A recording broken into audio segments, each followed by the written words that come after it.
Dès le soir du 7 octobre, nous avons condamné l'attaque criminelle et terroriste faisant 1200 morts dans la population israélienne. Dès le 7 octobre, nous avons désapprouvé la prise d'otages et nous réclamons la libération des otages sans condition et sans délai.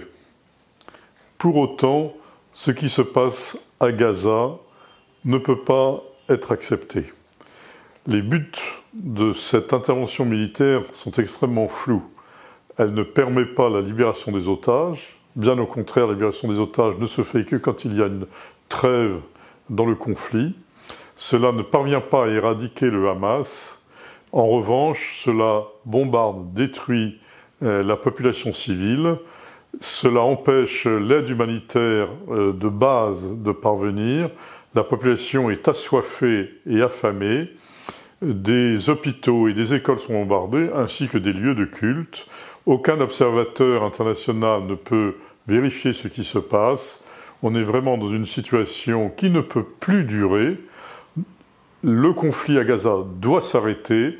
Les buts de cette intervention doivent être redéfinis. La communauté internationale doit intervenir. Gaza n'est pas un désert. Et en particulier, la ville de Gaza est une ville extrêmement ancienne, extrêmement riche d'un point de vue archéologique. Et j'invite chacun et chacune à regarder l'exposition sur Gaza à l'Institut du monde arabe pour voir la richesse historique et archéologique de la ville de Gaza.